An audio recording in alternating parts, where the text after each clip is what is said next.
மாறன் சீரியல்ல இப்போ ஸ்டார்ட்டிங்லேருந்து எண்ட் வரைக்கும் வேற லெவல்ல மாஸான எபிசோட் வந்திருக்கு. மிஸ் பண்ணாம ஃபுல்லோடையும் கேளுங்க. விஷயம் வந்து சுத்தமா போமாட்டேங்குது. பார்க்குற எல்லாரும் லைக் பண்ணிட்டு பார்த்தீங்கன்னா, எனக்கு கொஞ்சம் பேச வந்து மூடிட்டா இருக்கும்.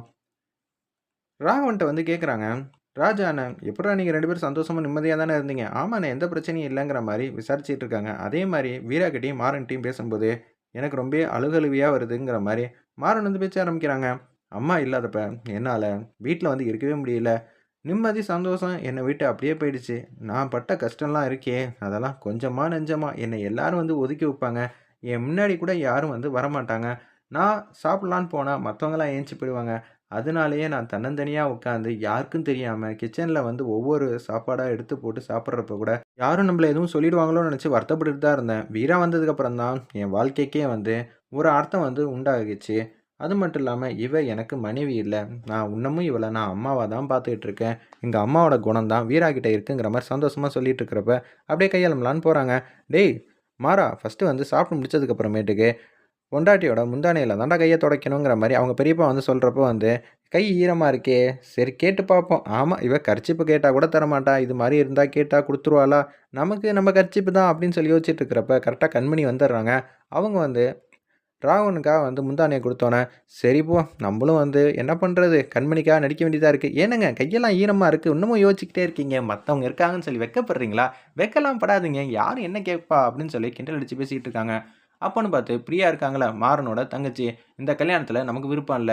இத வந்து வீட்ல இருக்க எல்லார்ட்டயும் வந்து சொன்னா, சரிப்பட்டு வராதுன்னு சொல்லிட்டு, அப்படியே ஃபேன்ல வந்து கயிறெல்லாம் கட்டிட்டு ரெடியா இருக்காங்க அந்த இடத்துல. அப்பன்னு பார்த்து மாறனும், வீராவும் வந்துடுறாங்க. வீரா வந்து கன்னத்துலயும் வந்து பலார் பலார்ன்னு அடிக்கிறாங்க அந்த இடத்துல.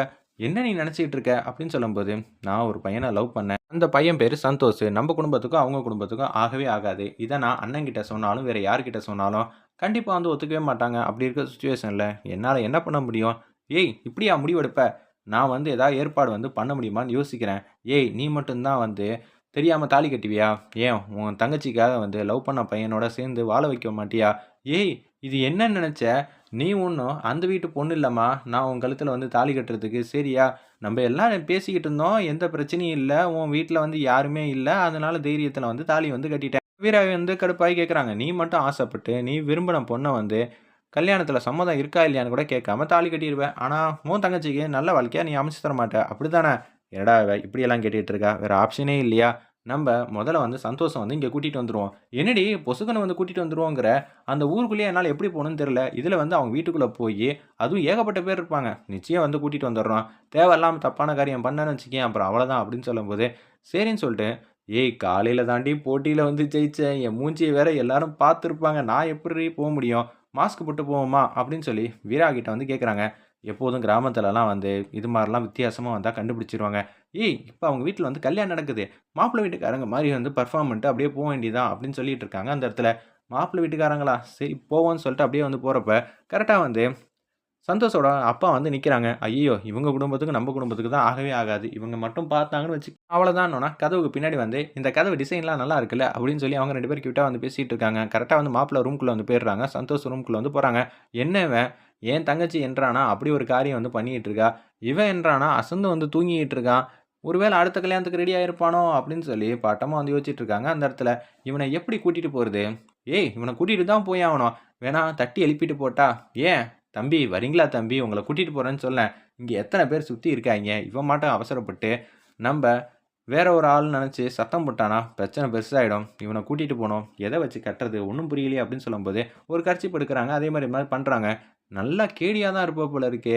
என்ன விட ஜகஜாதி கில்லாடியா இருப்பா போல இருக்கே!" அப்படின்னு சொல்லிட்டு, அப்படியே வந்து "மாறா, நீ பண்ணுமா" அப்படின்னு சொல்லி கர்ச்சீப்ப வந்து மாறன் கையில குடுக்குறாங்க. எல்லாத்துலயும் உஷாரு. மாட்டுனா நான் தான் மாட்டணும்னு. "ஏய்! இது என்னது?" அப்படின்னு சொல்லும்போது, "ஏய்! செய்ய போறியா இல்லையா?" அப்படின்னு சொன்னோனே, அப்படியே வந்து மாப்பிள்ளைய வந்து அப்படியே கூட்டிட்டு, அப்படியே வந்துகிட்டு இருக்காங்க. "என்னது இது?" அப்படின்னு சொல்லி அங்க இருக்கிற ஒருத்தவங்க வந்து கேட்கறாங்க. "அண்ணே இது தெரியலையாண்ணே?" அப்படின்னு சொல்லி கேட்கும்போது, "அதெல்லாம் இருக்கட்டும். நீ யாரு?" "அண்ணே இது வெங்காய மூட்டண்ணே. சமையலுக்காக வந்து வெங்காய மூட்டை வந்து எடுத்துட்டு போறேன். சமைக்க வேணாமான்னு?" சொல்லி வீரா வந்து பெர்ஃபார்ம் பண்ணோனே, அப்படியே குடுகுடுன்னு வந்து ஏரியா தாண்டி அப்படியே இவங்க வீட்டுக்குள்ள வந்து வச்சர்றாங்க. "பிரியா, உன் மாப்பிள்ளைய வந்து தூக்கிட்டு வந்துட்டோம்மா" அப்படின்னு சொல்லி, அப்படியே வந்து அவுத்து வச்சோனே, அப்படியே வந்து சந்தோஷ் மட்டும் எந்திரிக்கிறாங்க. "நீங்க யாரு? என்ன ஏது? எனக்கும் உங்களுக்கு சம்மந்தமே இல்லையே!" "டேய் கொஞ்சம் ரைட்ல திரும்பி பார்த்துட்டு இங்க பேசுடா." "ஓ! பிரியாவா?" அப்படின்னு சொன்னோனே, பிரியா வந்து அப்படியே ஹக் பண்றாங்க. நம்ம சந்தோஷ, "சரி, சரி அதெல்லாம் அப்புறம் பார்த்துக்கலாம். நீ என்ன இப்படியெல்லாம் பண்ணி வச்சிருக்க? என்னடா உங்க வீட்டுக்கு வந்து பார்த்தா அசந்து வந்து தூங்கிட்டு இருக்க. எனக்கு மட்டும் பிரியா இல்லைன்னா நான் என்ன பண்ணியிருப்பேன்னு எனக்கே தெரியாது. என்ன இன்னும் ஏதாவது நல்லா நிம்மதியா சாப்பிட்டுட்டு தூங்கியிருப்பியா? அப்படின்னு சொல்லி கிண்டல் அடிச்சு பேசுறாங்க. நீங்க யாரு மாறனா? உங்கள மாரி எனக்கெல்லாம் தைரியம்லாம் வராதுங்கிற மாரி அட்டகாசமா வந்து காமெடி பேசிட்டு இருக்காங்க. ஐயய்யோ! என்னடா இது? நம்மளோட வரலாறு ஃபுல்லா தெரிஞ்சிருக்கா? உங்கள மாரிலாம் எனக்கு தைரியம் வராதுங்க. அதுவும் சபையில எல்லாரும் முன்னாடி வந்து தாலிய கட்டுறதெல்லாம் வேற லெவல் மாசுன்னோன, வீரா வந்து செம்மையா வந்து முறைக்கிறாங்க. இப்ப அடுத்து என்ன பண்ணலாம்? "ஏய்! இந்த மாப்பிள்ளைய இங்க கூட்டிட்டு வந்தாச்சு. மொதல்ல நம்ப வீட்டு மாப்பிள்ளைய வந்து கூட்டிட்டு ஒரு இடத்துல வந்து பத்திரமா வந்து வச்சுக்கணும்." அப்படின்னு சொல்றாங்க. "ஏய்! என்னடி சொல்ற? அடுத்த திட்டமா? வீரா! என்னோட தொழிலையே நீ மாத்திருவியா? நான் வந்து சட்டை, பேண்ட் விக்கிறவன்ம்மா. மிஞ்சி மிஞ்சி போனா புடவைய பத்தி எல்லாம் தெரியும். அத விட்டுட்டு நீ என்ன கொல தொழிலாவே மாத்திருவ போல இருக்கே!" அப்படின்னு சொல்றாங்க அந்த இடத்துல வீரா கிட்ட. சரி போ! என்ன பண்றது? மாப்பிள்ளைய போய் பார்க்க போவோம்ன்னு சொல்லிட்டு, இந்த வீட்டுக்குள்ள தைரியமா போலான்னு சொல்லி, அப்படியே வந்து தைரியமா வந்து போறாங்க.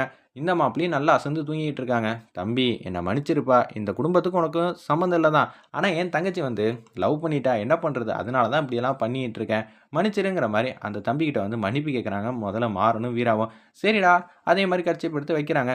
இந்த வாட்டி என் டர்ன் கிடையாது வீரா. உன் டர்ன் தான். என்ன எல்லா வாட்டியும் வந்து என்னைய மாட்டி விடலான்னு இருக்கிறியா? அப்படின்னு சொல்லும்போது, டக்குனு இது மாரி வச்சுடுறாங்க. அந்த மாப்பிள்ளை வந்து அசந்து வந்து தூங்கிடுறாங்க. உடனே வந்து கட்டி வந்து எந்த இடத்துல வைக்கலாங்கிற மாரி மாறன்ட்ட வந்து கேட்குறாங்க. "இந்த வீட்ல என்ன ரூம் இருக்கு? ஒண்ணும் புரியலையே" அப்படின்னு சொல்லும்போது, ரைட்ல திரும்பி, லெஃப்ட்ல திரும்பி படிக்கட்டில போனோம்னு வச்சுக்கயேன், மேல ஒரு ஸ்டோர் ரூம்ல இருக்கும்ல, அப்படின்னு சொல்லும்போது, "என்ன வீரா? எனக்கே இந்த வீடெல்லாம் எங்க இருக்குன்னு ஞாபகம் இல்ல. எப்பயாவது வந்துட்டு போறேன். நீ இன்னைக்கு தானே வந்த. உன்ன கட்டி வைக்கலான்னு தான் பார்த்தேன். என்ன பண்றது? அதனால தான் வந்து இந்த பையன அங்க வச்சிரலாம். தப்பு தான். இருந்தாலும் என்ன பண்ண முடியும்? நம்ம வீட்டு மாப்பிள்ளைய வந்து கூட்டிட்டு போனா தான் பிரியாக்கும், சந்தோஷுக்கும் கல்யாணம் நடக்குங்கிற மாரி அருமையா வந்து யோசிச்சுட்டு, அப்படியே வந்து அவங்கள அந்த ரூம்ல வந்து கொண்டு போய் வச்சர்றாங்க. அடுத்த நாள் காலையில பொழுது வந்து விடியுது. அப்பன்னு பார்த்து சந்தோஷோட அப்பா வந்து எல்லாரையும் வந்து வரவேத்துக்கிட்டு இருக்காங்க. அப்பன்னு பார்த்து அவங்க அம்மா வந்து பேசுறாங்க, சந்தோஷ காணோன்னு. சந்தோஷ்லாம் வந்து வெளியில போறதுக்குலாம் வாய்ப்பே இல்ல. அவன் பிரியாங்கிற பொண்ண வந்து லவ் பண்ணான். இது நமக்கு தெரியும். அந்த வீட்டுக்கும் தெரியும். இருப்பினும் என்ன பண்றது? நம்ம வீட்லயும் கல்யாணம் வச்சிருக்கோம். அவங்க வீட்லயும் கல்யாணம் வச்சிருக்காங்க. சந்தோஷ்லாம் வெளிய போலாம் வாய்ப்பே இல்ல. ஏகப்பட்ட பேர் சுத்தி இருக்காங்களே. "அண்ணே, கண்டிப்பா வந்து பையன் வீட்ல இல்லண்ணே. நானும் அண்ணியும் ஃபுல்லா பார்த்துட்டோம்." அப்படின்னு சொன்னோனே, என்னடா பண்றதுங்கிற மாரி தீவிரமா வந்து யோசிச்சுட்டு இருக்காங்க. அதோட இந்த எபிசோட வந்து அருமையா மாஸா வந்து முடிச்சிருந்தாங்கன்னே சொல்லலாம். இப்ப பிரியா வீட்ல தான் சந்தோஷ் இருப்பாங்கன்னு சொல்ட்டு, ஒட்டுமொத்த குடும்பமும் பிரியா வீட்டு வாசல்ல வந்து நிக்க போறாங்க. வெயிட் பண்ணி பார்ப்போம். அங்க வீராவும், மாறனும் எப்படி சமாளிக்க போறாங்க? பிரியாக்கும், சந்தோஷுக்கும் எப்படி கல்யாணம் பண்ணி வைக்க போறாங்கன்னா, ட்விஸ்ட் வரப்போது. 2 குடும்பத்தோட சம்மதம் பேர்ல தான் கல்யாணம் வந்து பண்ணுவாங்கன்னு ஏற்கனவே சொல்ட்டாங்க. எப்படி வந்து இந்த 2 குடும்பத்தையும் சேர்த்து வைக்க போறாங்கன்னா, அட்டகாசமான ட்விஸ்ட் வச்சிருக்காங்க. வெயிட் பண்ணி பார்ப்போம்.